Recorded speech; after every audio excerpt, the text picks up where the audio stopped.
أشهد أن لا إله إلا الله.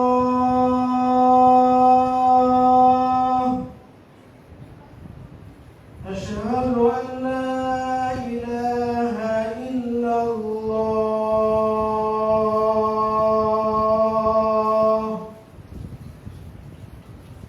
أشهد أن محمدا رسول الله.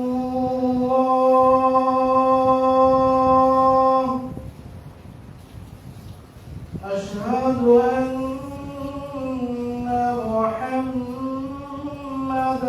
رسول الله.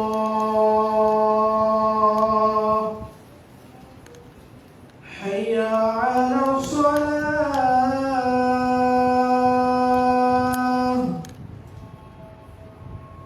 حي على الصلاة.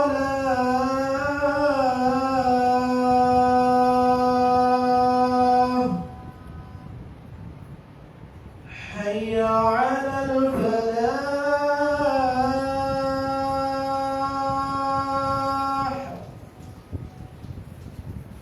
حي على الفلاح.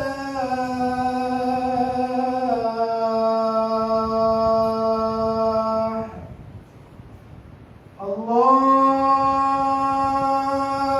أكبر الله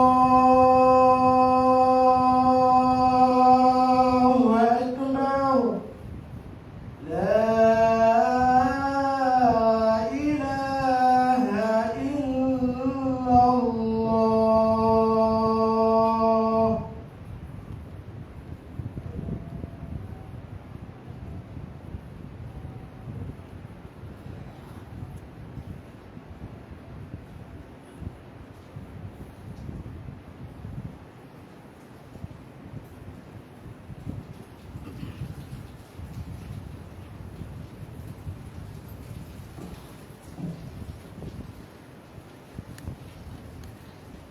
السلام عليكم ورحمة الله وبركاته.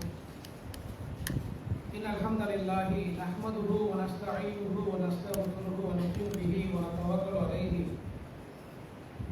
ونعوذ بالله من شرور أنفسنا ومن سيئات أعمالنا. من يهده الله فلا مضل له ومن يضلل فلا هادي له.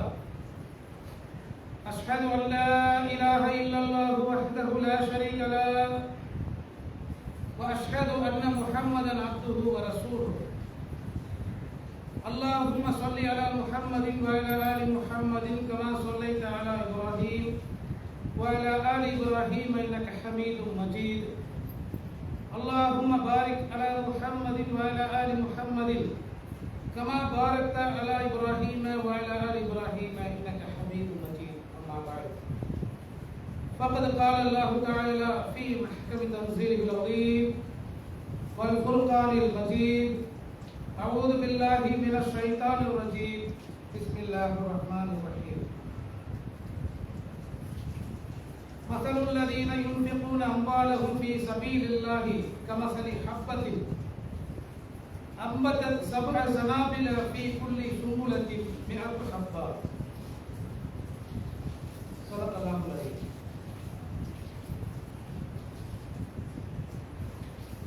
அன்பிற்குரிய பெரியோர்களே, தாய்மார்களே, சகோதர சகோதரிகளே, வல்ல அல்லாஹ் நம் மீது கடமையாக்கிய ஜும்மா என்ற சிறப்பு மிகு வணக்கத்தை நிறைவேற்றுவதற்காக இங்கே ஒன்று கூடியிருக்கிறோம். அல்ஹம்துலில்லாஹ். இந்த உயர்வான வேளையிலே ஏக இறைவனாம் வல்ல அல்லாஹ்வினுடைய அருளும் சாந்தியும் அவனது இறுதி தூதர் நபிகள் நாயகம் ஸல்லல்லாஹு அலைஹி வஸல்லம் அவர்கள் மீதும் அவர்களை உண்மையோடு பின்பற்றிய சத்திய நபி தோழர்கள் மீதும் இந்த மார்க்கத்தின் செய்திகளை பாதுகாப்பதில் தங்களை அர்ப்பணித்துக் கொண்ட இமாம்கள் மீதும் அல்லாஹ்வுடைய கட்டளைக்கு அடிபணிந்தவர்களாக உரிய நேரத்தில் இந்த வழிபாட்டை நிறைவேற்றுவதற்காக வருகிறதற்கிற நம் அனைவர் மீதும் அந்த ஏக இறைவனின் அருளும் சாந்தியும் என்றென்றும் நிலவட்டுமாக என்று துவா செய்தவனாக இந்த ஜும்மா உரையை ஆரம்பம் செய்கிறேன். அன்புமிக்க பெரியோர்களே, சகோதரர்களே,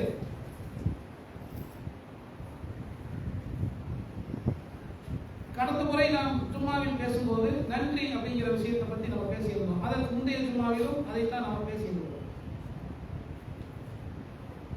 அதில் நம்ம குறிப்பாக நம்ம சுருக்கமாக பார்த்த விஷயம் என்னவென்று சொன்னால், ஷைத்தான் அல்லாஹ்விடத்திலே கோரிக்கை வைத்து மனிதர்களை வழிகெடுப்பதற்கு ஒரு வாய்ப்பை கேட்டு, ஷைத்தானால் வழிகெடுக்கப்பட்ட மனிதன் எந்த வடிவத்தில் எந்த கேரக்டரில் இருப்பான் என்பதை ஷைத்தான் சொல்லும் போது, வலா தஜிது அக்ஸரஹும் ஷாக்கிரீன், என்னால் வழிகெடுக்கப்பட்ட மனிதன் உனக்கு நன்றி கெட்டவனாக இருப்பான் என்று ஷைத்தான் சொன்னதை நாம அதை ஆரம்பமாக சுட்டிக்காட்டி, இறைவனுக்கு நன்றி செலுத்துவது, அல்லாஹ்விற்கு நன்றி செலுத்துவது ஒரு மனிதன் மீது அல்லாஹ் கடமையாக ஆக்கியிருக்கிறான். நன்றி கெட்ட மனிதனாக இருப்பது ஷைத்தானுடைய வலையில் நாம் விழுந்து விட்டோம். அல்லாஹ்வுக்கு நன்றி செலுத்துவது என்று சொன்னால் வணக்க வழிபாடுகள் மூலம் நபிகள் நாயகம் ஸல்லல்லாஹு அலைஹி வஸல்லம் அவர்கள் நீண்ட நேரம் தொழுதார்கள் அப்படிங்கிற செய்தியை பார்த்தோம். சுலைமான் நபி அவர்கள் தனக்கும் தன் பெற்றோருக்கும் அல்லாஹ் செய்த அருளுக்கு அவன் ஒப்புக்கொள்ளும் நல்ல மழை செய்ய வேண்டும் என்று துவா செய்ததை நாம் பார்த்தோம். ஆக அல்லாஹ்வுக்கு நன்றி செலுத்துவது என்பது அவன் நமக்கு செய்திருக்கிற அருளை ஏற்றுக்கொண்டு மனதார புரிந்து கொண்டு அதற்கு நன்றி செலுத்தும் விதமாக நல்லமல்களை செய்வது. இந்த முஹர்ரம் மாதத்தில் இருக்கிறோம், கடைசியில இதனுடைய ஆரம்பத்தில் கூட நம்ம 9, 10 ஆகிய நாட்களை நோன்பு வச்சு பாருங்க.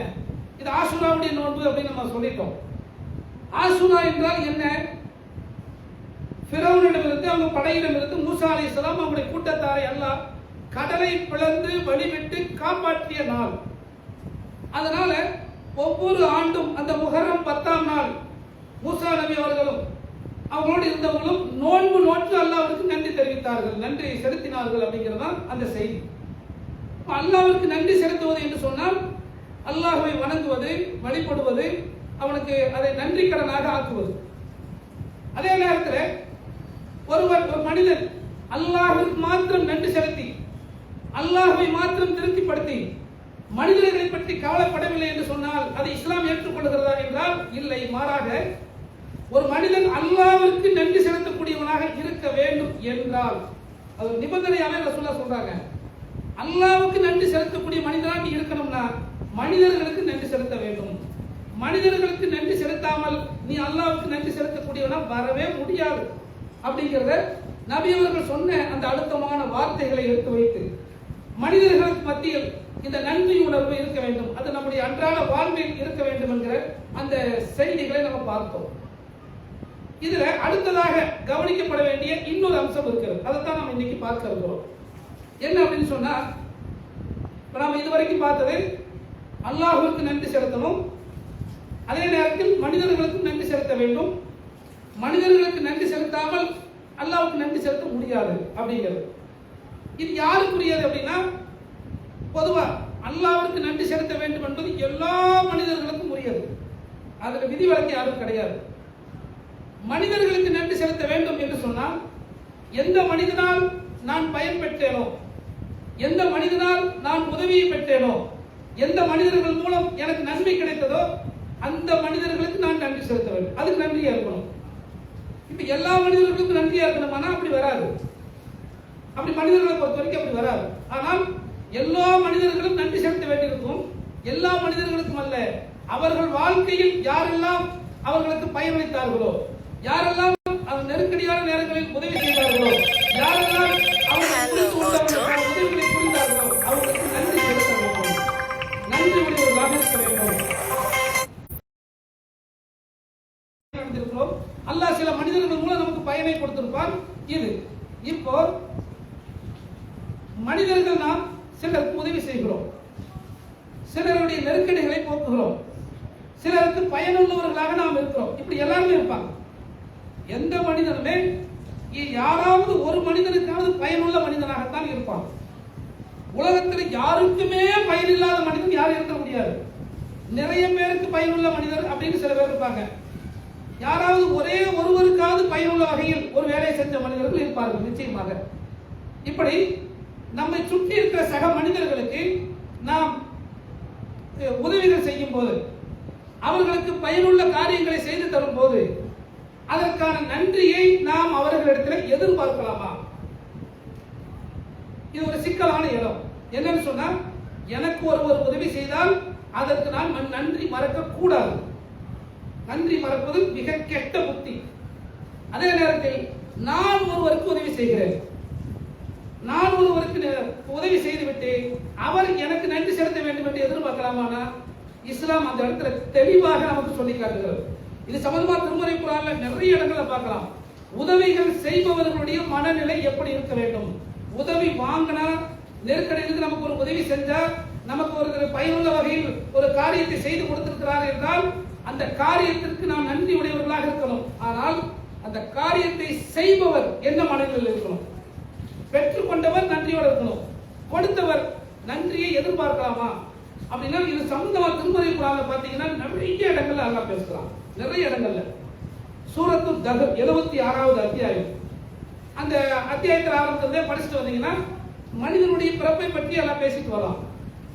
அதுல மனிதர்கள், நல்ல மனிதர்கள், நல்லவர்களுடைய கேரக்டர் எப்படி இருக்கும், அவங்களுடைய பழக்க வழக்கம் எப்படி இருக்கும் என்பதை பற்றி எல்லாம் பேசும்போது வயதீமுன தஆம அலா ஹுப்பிஹி மிஸ்கீனம் வயதீமம் அஸீரா,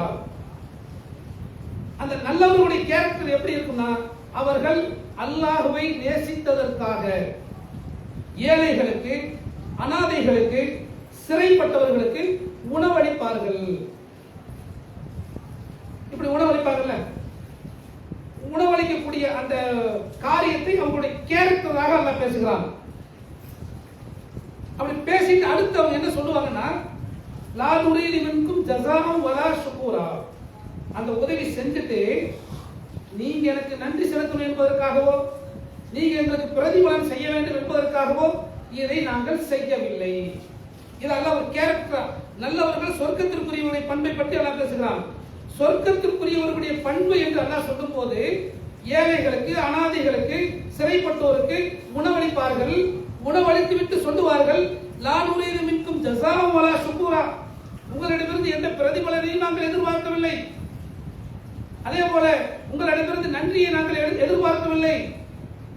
அல்லாஹ்வுடைய முகத்திற்காகவே தவிர நாங்கள் இந்த உதவி செய்யவில்லை, அல்லாஹ்வுக்காக மட்டும் தான் செய்யறோம் அப்படிங்கிறாங்க.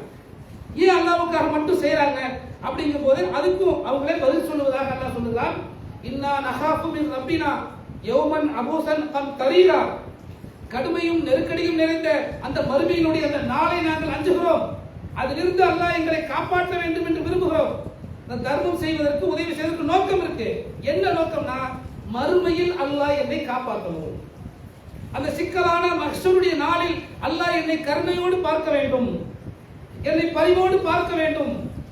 அதனால இந்த உதவி செய்கிறோம், உங்கள்கிட்ட நன்றியை, கடனை, பிரதிபலனை எதிர்பார்க்கல என்று மனிதர்களுக்கு உதவி செய்யும் போது அந்த உதவி செய்யக்கூடிய மனிதர்களுடைய மனநிலை எவ்வாறு இருக்க வேண்டும் என்பதை இந்த இடத்துல பதிவு செய்கிறார். இதோடு அல்லாஹ் முடிக்கல.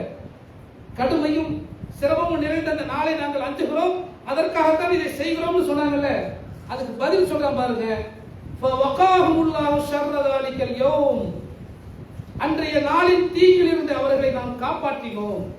வலக்காஹும் நலரத்தன் வசுரூரா, அவர்களுடைய அந்த மஹ்ஷருடைய நாளிலே எல்லாரும் கலவரத்தோடு, பயத்தோடு, அச்சத்தோடு நிற்கிற அந்த நேரத்தில், அந்த நாளில் அவர்களின் முகத்தில் மகிழ்ச்சியை கொடுத்தோம், அவர்களுக்கு மன மகிழ்ச்சியை, மன நிம்மதியை கொடுத்தோம் என்று அந்த மஹ்ஷருடைய நாளில் மகிழ்ச்சியோடு நிற்பார்கள். யார்? அல்லாஹ்விற்காக என்று மட்டுமே செய்தார்களே அவர்கள் என்பதை அல்லாஹ் சொல்லுகிறான். அதோடு முடிச்சிருந்தா பரவாயில்ல. வஜஸாஹும் பிமா சபரு ஜன்னத்தம் வ ஹரீரா, அவர்கள் சகித்துக் கொண்டதற்காக சொர்க்கத்தையும், சொர்க்கத்தின் சிறந்த பட்டாடைகளையும் அவர்களுக்கு நாம் வழங்கினோம். இந்த வசனத்தை இப்படி கடந்து போயிடுவோம். இதுல கவனிக்க வேண்டிய விஷயம் என்ன தெரியுமா? வஜஸாஹும் பிமா சபரு, அவர்கள் சகித்துக் கொண்டதற்காக. என்ன விஷயம்? உதவி செய்வோம், உதவிகள் வாங்கியவர்கள் நம்மளை ஒரு மாதிரி பேசுவாங்க, என்கிட்டே வாங்கிட்டு இருக்கிறதுனால நீ, என்கிட்ட ஒரு காலத்துல வந்து கையேந்தி நின்னவன் தான் நீ அப்படின்னு நம்ம பேசிடக்கூடாது. என்னமோ பாப்பா, உனக்கு நான் செஞ்ச உதவி அல்லாஹ்வுக்காக செஞ்சேன், அல்லாஹ் என்னை காப்பாற்றணும் செஞ்சேன் என்று தான் செய்த உதவியை சொல்லி காட்ட வேண்டிய நிர்பந்தம் வருவாங்க. அந்த நேரத்தில் வராம அதை சகிச்சுக்கிறது பாருங்க, பெரிய மன நெருக்கடி. அல்லாஹ் சொல்றான், அதைய இப்படி வரிசையா பட்டியல் போட்டு வர்றான். வஜஸாஹும் பிமா சபரு, அவர்கள் சகித்துக் கொண்டதற்காக என்னது? உதவி செஞ்சாங்க, அல்லாஹ்வுக்காக செஞ்சுட்டாங்க. பின்னாடி வரக்கூடிய நிகழ்வுகள் இந்த உதவியை சொல்லி காட்டுற மாதிரி வெறுப்பேற்றுற மாதிரி வரும். நம்ம கிட்ட உதவிகள் பெற்ற மனிதர்கள் நடந்து கொள்வார்கள். அப்படி வந்தாலும் சகித்துக் கொள்கிறார்களே அவர்களுக்கு ஒரு ஜன்னத்தன் ஹரீரா, சொர்க்கத்தையும் பட்டாடைகளையும் அவர்களுக்கு நாம் பரிசாக கொடுத்தோம் அப்படின்னு அந்த செய்தியை நிறைவு செய்கிறான். இத சூரத்து தஹர் 76வது அத்தியாயத்தில் திரும்ப ஒரு முறை படிச்சு பாருங்க. அந்த வசனங்களை நேரடியா படிக்கும் போது அல்லாஹ் நம்முடைய உள்ளத்தில் பல சிந்தனைகளை ஏற்படுத்துவான். இதே மாதிரி சூரத்துல் லைல் அப்படிங்கிற அத்தியாயம் 92வது அத்தியாயம், இதுலயும் அல்லாஹ் இதே மாதிரி பேசிட்டு வர்றான். எப்படி? நரகவாதிகளை பத்தி பேசிட்டு வர்றான். அடுத்து சொர்க்கவாதிகளை பத்தி பேசும்போது வசையு ஜன்னமுகள் அத்துகா, அந்த நரகத்திலிருந்து யார் இரையச்சம் உடையவர்களோ அவர்களை நாம் பாதுகாப்போம் அப்படின்றான். யார் இரையச்சம் உடையவர்கள் அப்படிங்கறத அடுத்து என்ன சொல்றான்? அல்லதி யுக்தி மாலஹு யதஸக்கா, அவர் தன்னுடைய செல்வத்தை வழங்கி வாரி வழங்கி தன்னை தூய்மைப்படுத்தியவர். இந்த இடத்துல தர்மத்திற்கு உதவிகளுக்கு அல்லாஹ் சொல்லக்கூடிய ஒரு கான்செப்ட் என்னன்னா, என்னை தூய்மைப்படுத்துவதற்கு நான் தர்மம் கொடுக்கிறேன், நான் அல்லாஹ்வுடைய பாதையில கொடுக்கிறேன், நான் மனிதர்களுக்கு உதவி செய்கிறேன் அப்படிங்கிறது. அப்ப அல்லது யுக்தி மாலஹு யதஸக்கா, தன்னுடைய செல்வத்திலிருந்து வழங்கி தன்னை தூய்மைப்படுத்திக் கொண்டவர். இதோட முடிக்கல. எப்படி சொல்ற பாருங்க, அல்லது யுக்தி மாலஹு யதஸக்கா வமாலி அஹதின் இன்தஹு மின் நிஅமத்தின் துஜ்ஸா, இவங்க உதவி செய்யும் போது எந்த ஒரு நன்றி கடனும் பிரதிபலனும் இல்லாம செய்யறாங்க. அதாவது நான் ஒருத்தருக்கு உதவி செய்யறேன், அவர் எனக்கு ஒரு நாள் உதவி செஞ்சாருப்பா, அதுக்காக நான் செய்யறேன், தப்பில்லை. ஆனால் இந்த உதவி அல்லாஹ் குறிப்பிடுகிற இந்த உதவி எப்படிப்பட்ட உதவினா, ஏற்கனவே அவர் நமக்கு உதவி இருக்கிறார், அதற்கு நன்றி கடனாக இப்போது நான் உதவி செய்யக்கூடிய வாய்ப்பு கிடைத்திருக்கிறது, அதனால் இதை செய்கிறேன் என்பதற்காக அல்ல, எந்த நன்றி கடனுக்காகவும் இல்லாமல் உயர்வான அந்த அல்லாஹ்வுடைய முகத்திற்காகவே தவிர அவர்கள் வேறு எதற்கும் அதை செய்யவில்லை என்று அல்லாஹ் ஒரு உதவி செய்யும் போது அந்த உதவி செய்யக்கூடியவருடைய மனநிலை எவ்வாறு இருக்க வேண்டும் என்றால், அல்லாஹ்வின் முகத்திற்காக இதை செய்கிறோம், அல்லாஹ்விற்காக இதை செய்கிறோம் என்று செய்வார்கள். வல சௌஃபயல்லா, அவர்கள் விரைவில் திருப்தி அடைவார்கள், மறுமையில அவங்க ஒரு திருப்தியான நிலையில இருப்பாங்க என்பதை அல்லாஹ் இந்த இடத்துல சொல்லி காட்டுகிறார்.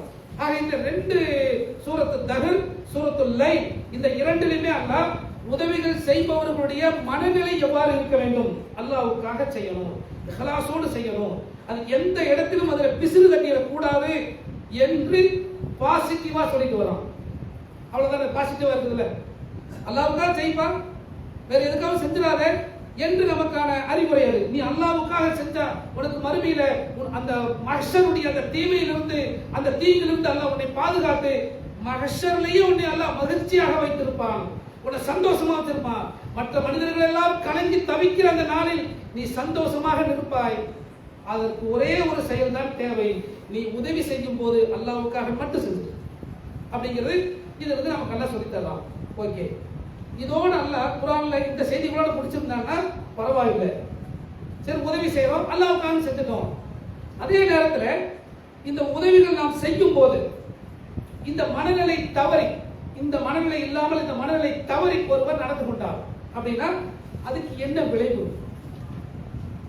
செஞ்சதை சொல்லி காட்டிட்டாரு, என்கிட்ட வாங்கி திட்ட வாங்கி தானே அப்படின்னு வாங்கிட்டு சொல்லிட்டாரு.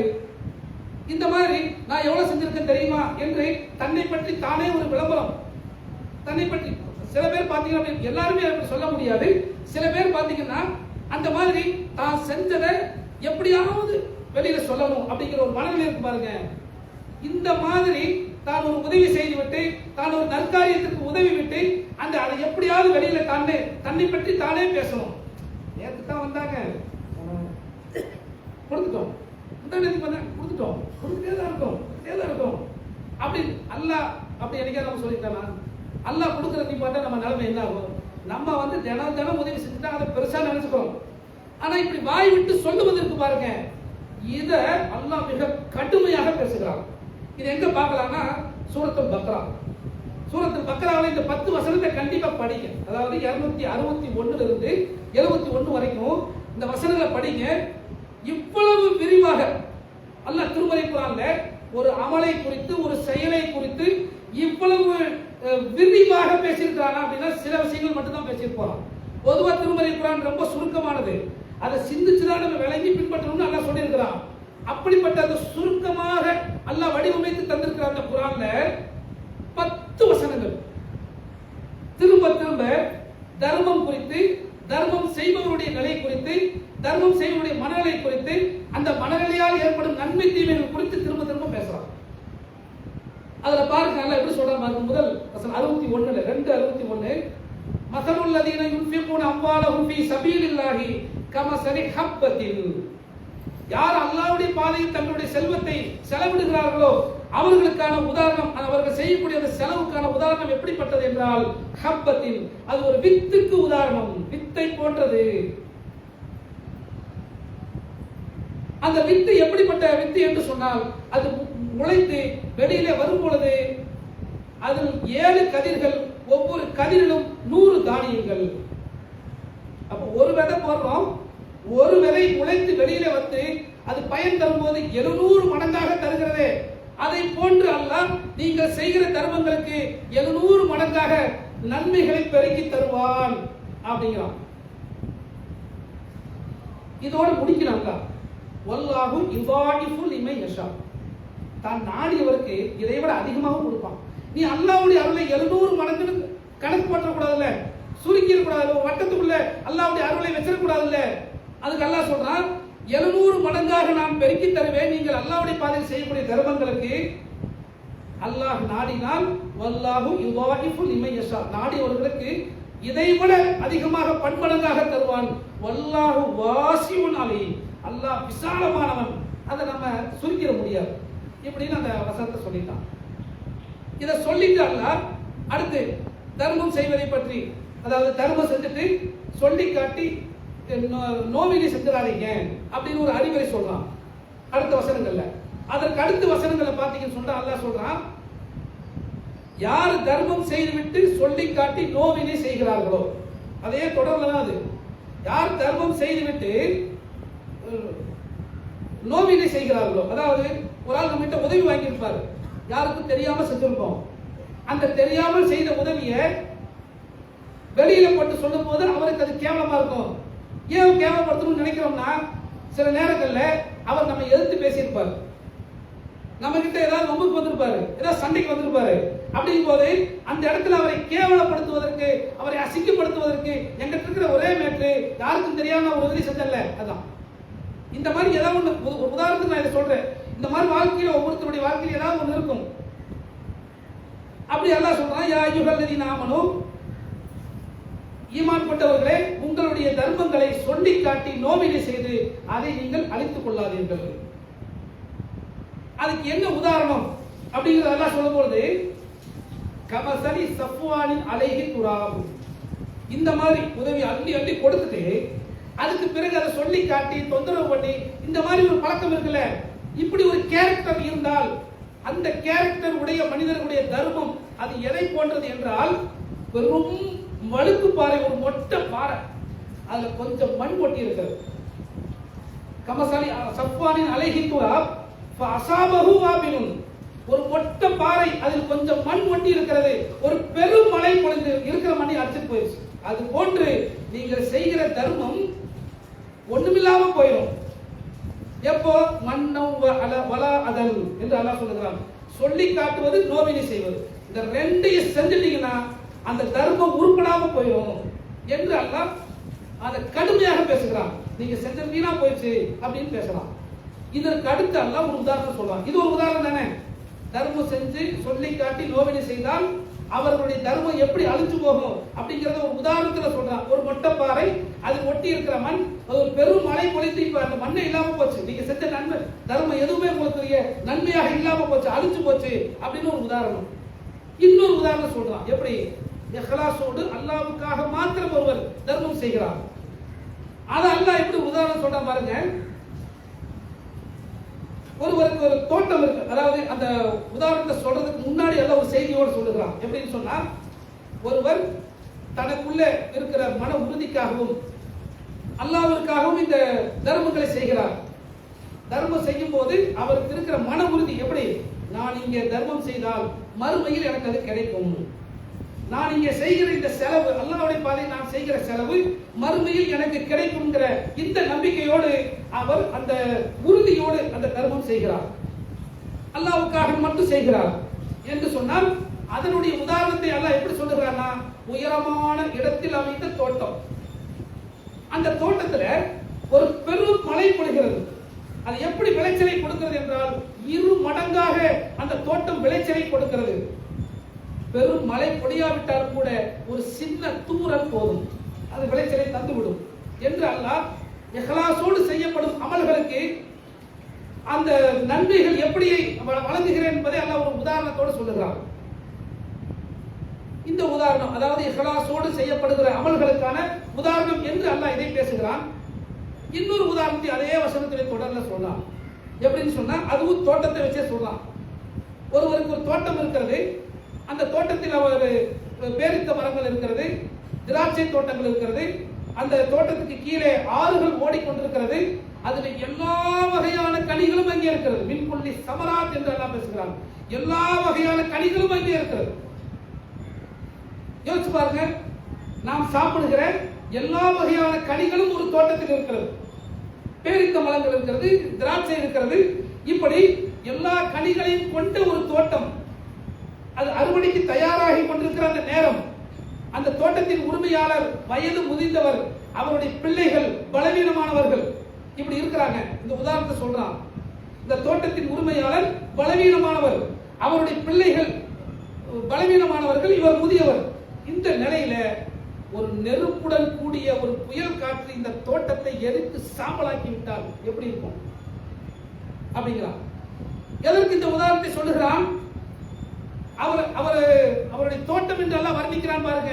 பேரித்த பழங்கள் இருந்தது, திராட்சை இருந்தது, எல்லா வகையான கனிகளும் இருந்தது என்று அல்லாஹ் சொல்லுகிறான் பாருங்கள். அதுபோன்று ஒருவர் அதற்கு உதவி செய்தார், இதற்கு உதவி செய்வார், எல்லா நற்காரியங்களிலும் அவர் பங்கெடுத்தார்.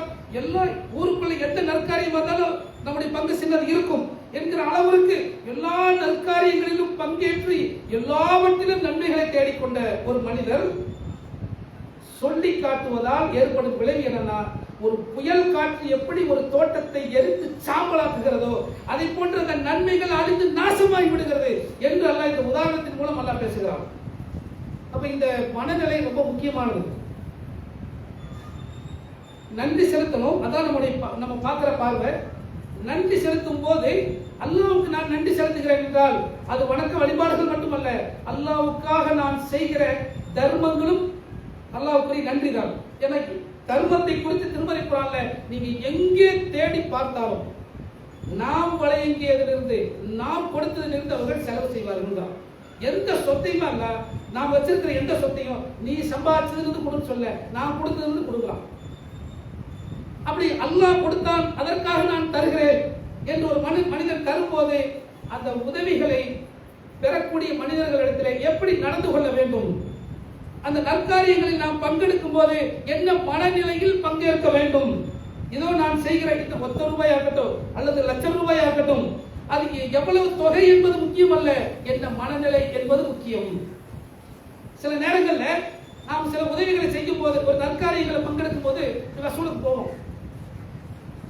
நீங்க வந்தீங்கன்றதுக்காக தான் தர்றோம், இல்லைன்னா தர்ற ஐடியா இல்லை அப்படிம்பாங்க. உண்மையிலேயே அப்படி அல்லாஹ்வுக்காக இல்லாமல் மனிதர்களுக்காக தரதா இருந்தால் தயவு செய்து கொடுக்க கூடாது. கொடுத்து பிரயோஜனம் இல்லை. பொதுவாக டொனேஷன் கொடுங்க நம்ம சொல்லணும். ஆனா இந்த வசனத்தின் அடிப்படையில் என்ன நமக்கு அறிவுரை நாம சொல்ல, நமக்கு என்ன சொல்லிக்கிறோம்னா, நாம் ஒரு நற்காரியத்தில் பங்கெடுக்கணும்னு நம்ம மனப்பூர்வமா நம்பி இந்த காரியம் நன்மைக்குரிய காரியம் என்றால் அதுக்கு கொடுக்கலாம். நீங்க வந்துட்டீங்க, வேற வழி இல்லை, அதனால் உங்களுக்காக நான் தருகிறேன். அதுல 2 விஷயம் இருக்கு. ஒண்ணு, நீங்க வந்துட்டீங்க, உங்களுக்காக நான் தர்றேன் போது வந்த மனிதர் மீது இருக்கிற நம்பிக்கைக்காக தருவது, அவர் நல்ல விஷயத்துக்கு செலவு செய்வாரு அப்படிங்கிற அந்த நம்பிக்கையை வெளிப்படுத்துறது. இன்னொன்னு, இந்த செயல் எனக்கு பிடிக்கல, நீங்க வந்துட்டீங்கன்றதுக்காக தர்றேன், அந்த காரியத்தில் எனக்கு உடன்பாடு இல்லை, அந்த செயலில் எனக்கு உடன்பாடு இல்லை அப்படின்னு சொல்லிட்டு அவர் எந்த காரியத்திற்கு உதவி கேட்டு நிதி கேட்டு வந்திருக்கிறாரோ அந்த செயல் எனக்கு பிடிக்கலன்னு சொல்லிட்டு உங்களுக்காக தரேன்னு சொல்றது, இது தவறு. அப்படி செஞ்சிடக்கூடாது. ஏன் செஞ்சிடக்கூடாதுன்னா, மனிதர்களுக்காக நாம் செய்கிற உதவிகள், மனிதர்களுடைய முகத்திற்காக நாம் செய்கிற உதவிகள், நிச்சயமாக அல்லாஹ்விடத்தில் எந்த நன்மையையும் பெற்று தராது. நான் சொன்ன அந்த சூரத்து தஹ்ரிலும் சரி, சூரத்து லைலிலும் சரி, 2 வசனங்களிலும் அல்லாஹ்வுடைய முகத்திற்காக என்பதை அல்லாஹ் திரும்ப திரும்ப சொல்கிறார். அல்லாஹ்வுக்காக மட்டும் செய்யுங்க, மனிதர்களுடைய திருப்திக்காக, மனிதர்களுடைய முகத்திற்காக செய்யக்கூடாது. இது பொதுவாக நமக்கு தரப்படுகிற அறிவுரை. அப்ப இந்த இடத்துல நமக்கு இந்த தர்மத்தை பற்றி பேசுறதுனால தர்மம் மட்டும் நினைச்சிடக்கூடாது. எந்த அமலாக இருந்தாலும் சரி அல்லாஹ்வுக்காக என்று மட்டும் இருந்தாதான் அல்லாஹ் அதுக்கு நன்மை கொடுப்பான். அதை நம்ம வெவ்வேறு பயான்களை நிறைய கேட்டிருப்போம். இந்த இடத்துல திரும்ப ஞாபகப்படுத்தி பாருங்க. நாம தர்மம் என்றில்லை, உதவிகள் என்றில்லை, நன்கொடை என்றில்லை, எந்த அமலாக இருந்தாலும் அதை அல்லாஹ்வுக்காக என்று மாத்திரம் செய்யும் போதுதான், எந்த கலப்படமும் இல்லாமல் செய்யும் போதுதான் அதை அல்லாஹ் ஏற்றுக்கொள்கிறான். நபிகள் நாயகம் ஸல்லல்லாஹு அலைஹி வஸல்லம் சொன்னாங்க, தன்னுடைய நபி தோழர்கள்ட்ட சொல்றாங்க, நீங்கள் நான் உங்களிடத்தில் அஞ்சுவது ஒரு சிறிய இணை வைப்பை குறித்து தான், ரியா அப்படிங்கிற அந்த இணை வைப்பை குறித்து தான் நான் உங்களிடத்தில் அஞ்சுகிறேன். இணை வைப்புனா எல்லாருக்கும், ஷிர்க்னா எல்லாருக்கும் தெரியுது. தர்கா போகக்கூடாது, அங்கே போயிடக்கூடாது, இங்கே போயிடக்கூடாது, மௌலுக்கு போயிடக்கூடாது, இந்த மாதிரி ஷிர்க்குடைய விஷயங்கள் நமக்கு தெரியுது. கையில் கட்டிடக்கூடாது அப்படின்னு ஷிர்கான விஷயங்கள் தெளிவாக தெரிகிறது. வெளிப்படையாக பெரும் ஷிர்க்கு அதை சொல்ல, அதை பத்தி நான் சொல்லல. ஒரு மறைவான ஷிர்க்கை தான் உங்களுக்கு நான் அஞ்சுகிறேன். அல்லாஹ்வுடைய தூதரே அது என்னன்னு சொல்லுங்க அப்படிங்கும் போது ரசூலுல்லாஹ் சொல்றாங்க, ஒரு மனிதர் தொழுகிறார். அப்படி தொழும்போது தன்னுடைய தொழுகையை மற்றவர்கள் பார்க்கிறார்கள் என்பதற்காக அழகுபடுத்துகிறார். தொழுகை அல்லாஹ்வுக்காக தொழணும், ஆனா இவரு எப்படி தொழும்போது அல்லாஹ்வுக்காக போய் நின்னாரு, அதுல மாற்று கருத்து இல்லை. ஆனால் தொழ வந்த அந்த மனிதர் அருகிலே வந்த அந்த மனிதரை கவனித்து விட்டு, இப்போது நாம் வேக வேகமா வழக்கமா தொழுகிற மாதிரி தொழுதா இவர் என்ன நினைத்துக் கொள்வாரோ அப்படின்னு மற்றவங்களுடைய தன்னை சுற்றி இருக்கிற மனிதர்களுடைய அந்த நன்மதிப்பை பெற முடியாமல் போய்விடுமே, என்னப்பா நம்ம பொலிவத்தமா தொழுது போறான்னு நம்மளை பத்தி தப்பா நினைத்து விடக் கூடாதே என்பதற்காக தொழுகையை அழகாக மாற்றுகிறார். வழக்கமா குனிஞ்சு குனிஞ்சு எந்திரிச்சு ஓடக்கூடியவர், மனிதர்கள் மற்றவங்க பார்க்கிறாங்க, இவர் நம்மளை கவனிக்கிறார் அப்படிங்கும் போது தன்னுடைய தொழுகையை அழகாக்கி கொண்டால் அதற்கு பெயர் தான் சிறிய இணை வைத்தல் அப்படிங்கிறாங்க. சரிங்க, அது என்ன ஆகும்?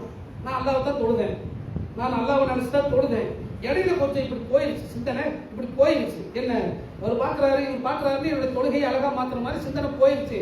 இப்போ இதனுடைய ரிசல்ட் என்ன அப்படின்னு சொன்னா, இந்த மாதிரி விளம்பரத்திற்காக, அதாவது மற்றவங்க பார்க்கணுங்கிறதுக்காக யாரெல்லாம் அமல்கள் செய்தார்களோ மறுமையில் அல்லாஹ் வந்து காட்டுவானாம். அந்த மனிதர்களை எல்லாம் சுட்டி காட்டி, இதோ பார்த்துக் கொள்ளுங்கள், இவர் தர்மம் செய்தார், இவர் தொழுதார், நோன்பு வைத்தார், நீங்கள் எல்லோரும் பாராட்ட வேண்டும் என்பதற்காக செய்தார், முடிஞ்சதுல பார்க்க உனக்கு நன்மை கிடையாது. அல்லாஹ் அறிவிச்சிருவானா. நீ எந்த விளம்பரத்துக்கு செஞ்சியோ அந்த விளம்பரத்தை மாஸ்டர்ல வச்சு செஞ்சிருவானா. இவர் தொழுது நீங்கெல்லாம் பார்க்கறதற்கு, இவர் தர்மம் செஞ்சது நீங்கெல்லாம் பார்த்தது, நீங்களாம் பார்க்கறதற்கு என்று அல்லாஹ் யார் விளம்பரத்திற்காக தர்மம் நன்மை நல்லமல் செய்கிறாரோ அவரை அல்லாஹ் மறுமையில் விளம்பரப்படுத்திடுவான். இவர் விளம்பரத்துக்கு தான் பண்ணினாரு போட்டு உடைச்சிருவானா. யோசிச்சு பாருங்க, உலகத்தில் மனிதர்களுக்கு மத்தியில் கௌரவமா கண்ணியமா இருந்திருப்போம், மறுமையில வந்து கேவலப்பட்டு நிற்கக்கூடிய ஒரு செயல் எது என்றால் விளம்பர நோக்கத்தோடு செய்யப்படும் நல்லவர்கள். அல்லாஹ்வுக்காக என்று இல்லாமல், அல்லாஹ்வுடைய முகத்திற்காக என்று இல்லாமல், அந்த இஹ்லாஸ் இல்லாமல் மனிதர்களுடைய பாராட்டிற்காக செய்யப்படும் நல்லவர்களை அல்லாஹ் மறுமையில் விளம்பரப்படுத்தி கேவலப்படுத்தி காட்டிடுவான். எப்படி இருக்கும் யோசிச்சு பாருங்க, எவ்வளவு அசிங்கமா போகும் மறுமையில. அப்படிப்பட்ட ஒரு அசிங்கத்தை மறுமையில் நாம் சுமந்து விடக் கூடாது என்று சொன்னால் நம்முடைய மனநிலை தெளிவாக இருக்க வேண்டும். நம்முடைய மனநிலையை தெளிவாக வைத்துக் கொள்வது ரொம்ப முக்கியம். இது ரொம்ப சிக்கலான ஒரு விஷயம். ஏன்னா நான் சொல்றது எழுது, கேட்கறது எழுது. ஆனால் அதே நேரத்தில் இது போன்ற சந்தர்ப்பங்களில் நம்முடைய உதவிகளை சொல்லி காட்டி நோவினை செய்யாமல் பிற மனிதர்கள்ட்ட இருக்க முடியுமா? ரொம்ப சிரமப்பட்டு தான் சகிப்புத்தன்மையோடு தான் அதை கடைபிடிக்க வேண்டும். நம்முடைய நல்லவர்கள் எந்த இடத்திலும் விளம்பரத்திற்காக என்று இல்லாமல், பிற மனிதர்களின் பாராட்டிற்காக என்று இல்லாமல், அல்லாஹ்வுக்காக மட்டுமே 100% அது அமைய வேண்டுமே என்று சொன்னால் அதற்கு கடுமையான முயற்சி தேவை. பொதுமக்கான முயற்சி இருந்தால் போதாது. ஆக அப்படிப்பட்ட ஒரு நல்ல முயற்சியோடு எந்த அமலை நாம் செய்தாலும் அல்லாஹ்விற்காக என்று நாம் செய்யக்கூடிய அந்த தூய உள்ளத்தோடு, தூய்மையான எண்ணத்தோடு நாம் செய்கிற அந்த நல்லவர்களை அல்லாஹ் ஏற்றுக்கொண்டு நம் அனைவருக்கும் நல்லது புரிய வேண்டும் என்று துஆ செய்தவனாக இந்த முதல் உரையை முடிக்கிறேன். அல்ஹம்துலில்லாஹ்.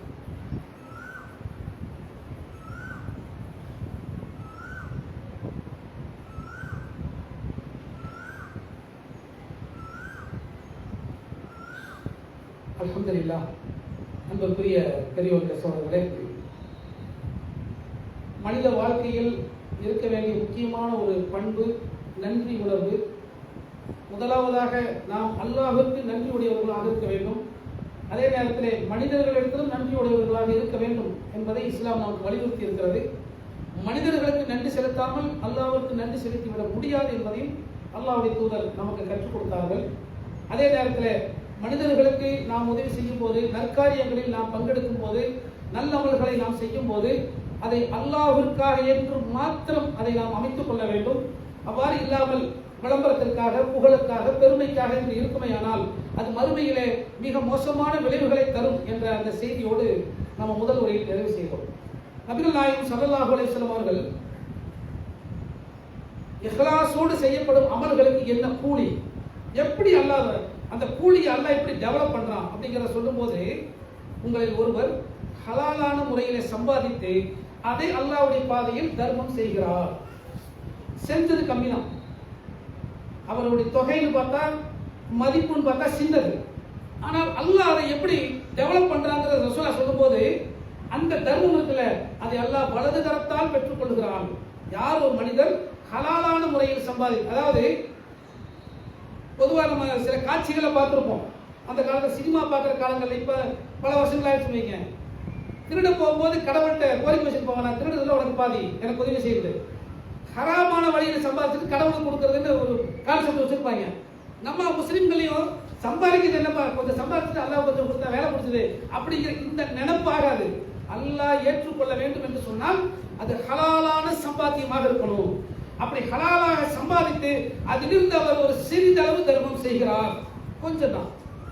அந்த தர்மத்தை எல்லாம் வலது கரத்தில் பெற்றுக்கொண்டு, வலது கரத்தில் பெற்றுக்கொள்வதே கண்ணியம் தானே.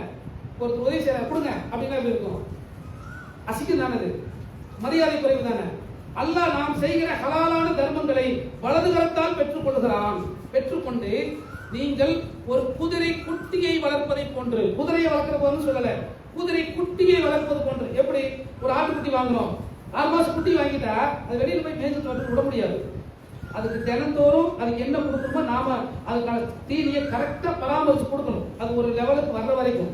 அது போன்று நீங்கள் ஒரு குதிரை குட்டியை வளர்ப்பதை போன்று அதற்கு அல்லாஹ் தினம் தினம் தினம் தினம் அந்த நன்மையை பெருக்கிக் கொண்டே வருகிறான்.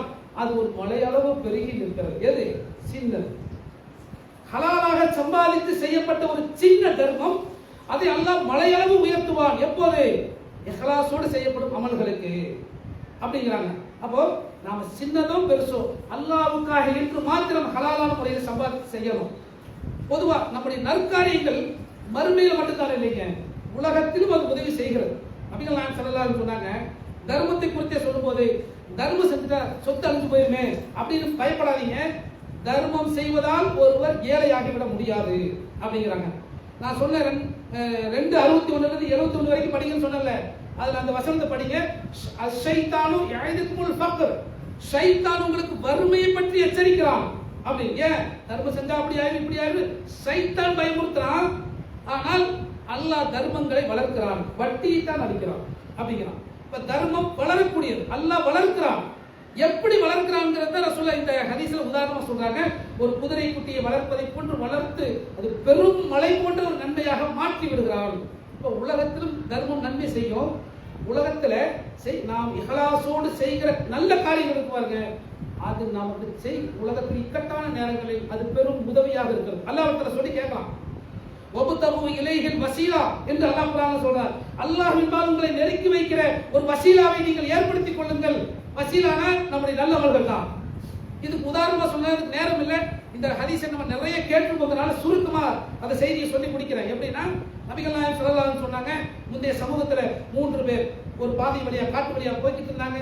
மழை பெய்தது, குகைக்குள்ள ஒதுங்கினார்கள். குகை வாசலை ஒரு பாறை அடைத்து விட்டது. இப்ப அந்த 3 பேரும் இக்கட்டான நிலையில வேறு எந்த மனிதனுடைய உதவியும் பெற முடியாத ஒரு இக்கட்டான நிலையில் இருக்கும் போது அவங்க 3 பேரும் ஒரு முடிவு செய்யறாங்க, நாம் அல்லாஹ்விற்காக செய்திருக்கிற நல்லவளை அல்லாஹ்விடத்திலே சொல்லி, அல்லாஹ்விடத்திலே சொல்லலாம், மனுஷன்கிட்ட சொல்லக்கூடாது, அல்லாஹ்விடத்திலே சொல்லி அவனிடத்துல உதவி கோருவோம். அப்படி 3 பேர் கேட்கிறாங்க. ஒருவர் தன் தாய் தந்தையரை நல்ல விதமாக பார்த்து கொண்டார், அதை சொல்லி கேட்கிறாரு. ஒருத்தர் தன்னிடமிருந்த ஒரு வேலையால் சம்பளம் வாங்காம போயிட்டாரு. அந்த சம்பளத்தை ஒரு சின்ன முதலீடு பண்றாரு, ஒரு ஆட்டுக்குட்டி வாங்கி கொடுறாரு. அது வளர்ந்து வளர்ந்து பெருசாகி ஒரு பெரும் ஆட்டு பண்ணையா மாறி போச்சு. ஒரு பல வருஷங்கள் கழிச்சு அவர் வந்து என்னோட அந்த கூலியை கொடுங்க என்று சொல்லும் போது இந்த மலைக்கு நடுவில் இருக்கிற அந்த கணவாய்க்கு இருக்கிற இடையில இருக்கக்கூடிய அந்த ஆட்டுக்குட்டியில கூட ஓட்டிட்டு போப்பா, அதெல்லாம் உன்னோடதான், விளையாடாதீங்க, என் கூலியை கொடுங்க, அது உன்னோடதான்ப்பா, உன் காசெல்லாம் உருவாக்கி இருக்கிறேன் என்று நான் அதை கொடுத்தேன், இது உனக்காகத்தான் செய்தேன் என்று அவர் தன்னுடைய நல்ல மலை பேசுகிறார். இன்னொருவர் அதாவது பாவத்திலிருந்து தப்பித்தார். ஒரு பெண் மேல ஆசைப்படுறாரு, அடையிறதுக்கு வழி இல்லாத பெண் ஒரு உதவி கேட்டு வரும்போது நீ என்னுடைய ஆசைக்கு இணங்கினால் உதவி தருகிறேன் என்று அந்த பெண்ணிடத்தில் சொல்லும் போது பெண் வேற வழி இல்லாம சரின்னு சொல்லிட்டு கடைசியா நெருங்கி வருகிற நேரத்துல சொல்றது இத்தபில்லாஹ, அல்லாஹ்வை பயந்து கொள் என்று சொன்ன அந்த ஒரு வார்த்தைக்காக அந்த பெண்ணிடமிருந்து நான் விலகிவிட்டேன். யாரெல்லாம் அந்த பாவத்திலிருந்து நான் விலகினேனே அது உன்னை பயந்துதான், வேற எவனும் என்னை தடுக்க முடியாது, வேற யாரும் என்னை கேள்வி கேட்க முடியாது, உனக்காகத்தான் இந்த பாவத்திலிருந்து விலகினேன் என்று ஒரு மனிதர் பாவத்திலிருந்து விலகியதை சொல்லி அல்லாஹ்விடத்தில் கேட்கிறார். இன்னொரு மனிதர் தான் செய்திருக்கிற நல்லவனை சொல்லி கேட்கிறார். இன்னொரு மனிதர் தன் பெற்றோருக்கு தான் செய்த உபகாரத்தை சொல்லி கேட்கிறார். இப்படி 3 பேரும் இஹ்லாஸாக செய்த அந்த காரியங்களை சொல்லி கேட்கிறார்கள். அல்லாஹ் அவர்களை அந்த புகையிலிருந்து பாதுகாத்தார்கள். செய்தி பல முறை கேட்டிருக்கோம். இதனுடைய படிப்பனை என்ன? உலகத்தில் நாம் இஹ்லாஸோடு செய்கிற அமல்கள் நெருக்கடியான நேரங்களில் நீங்கள் அல்லாஹ்விடத்தில் சொல்லி காட்டலாம். நாம் யா அல்லாஹ் இந்த செயலை செஞ்ச, இது உனக்காக மாத்திரம் தான் செஞ்ச, உன்னை தவிர வேறு யாருக்காகவும் அதை நான் செய்யல, இப்ப நான் நெருக்கடியில் இருக்கிறேன், என்னை காப்பாத்தியா அல்லாஹ் என்று நாம் அல்லாஹ்விடத்திலே துஆ செய்து அல்லாஹ்விடத்திலே ஒரு கருவியை கொண்டு வசீலாவாக நம்முடைய இஹ்லாஸான அமல்களை வைத்து கேட்க முடியும். அதுக்கு தேவை என்னங்க? அல்லாஹ்வுக்காக மாத்திரம் செஞ்சிருக்கணும். அந்த படிப்பனைகளை இந்த நேரத்தில் பெற்றுக்கொண்டு நம்முடைய வாழ்வில் இதை கடைபிடித்து இந்த உலகத்திலும் மறுமையில் வெற்றி அடையக்கூடிய நன்மக்களாக நாம் ஆகுவதற்கு அல்லாஹ் அருள் புரிவானாக. வாஹ்ரதவானாக புரியுதா. அஸ்ஸலாமு அலைக்கும்.